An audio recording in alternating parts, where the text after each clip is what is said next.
So, dear friends, to start with, I have two brief bits of information for you. Firstly, from now on I will be speaking in English in the videos.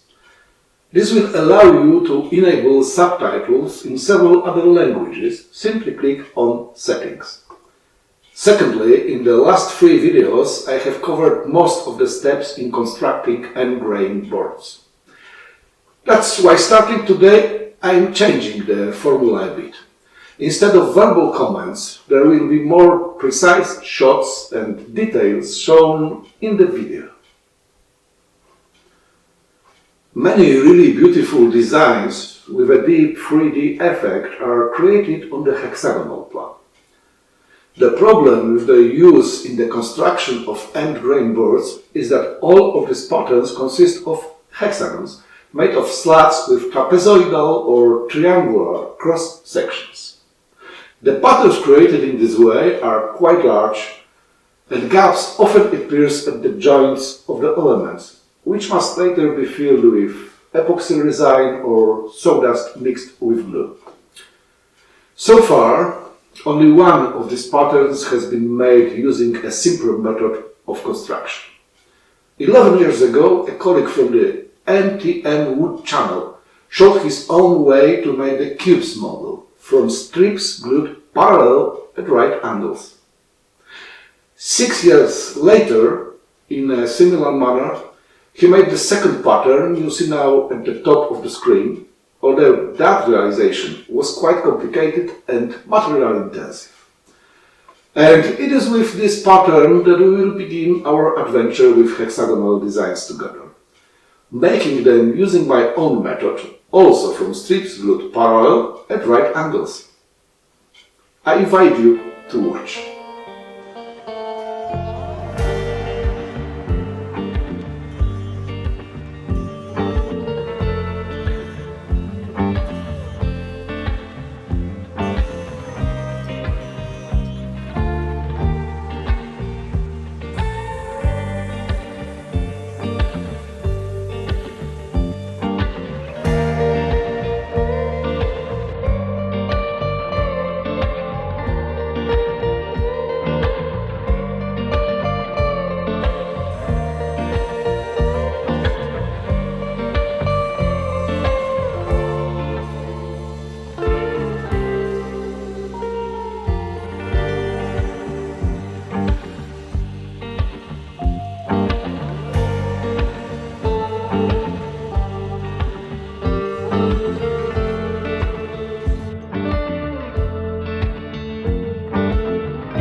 The board is finished, and as you can see, it turned out quite nicely. The pattern is small and accurate, although it could have been even smaller, but I didn't want to overdo it. You can find detailed instructions for making this model right now in my store on the Etsy platform, link below the video. If you like the video, don't forget to give it a thumbs up and subscribe to this channel so you don't miss out on future videos. Your comments and questions are always welcome. Let me know what you think and whether you have any remarks. And that's all for today. Thank you for your time, and I invite you to the next meeting, which will be the second part of the hexagonal revolutions.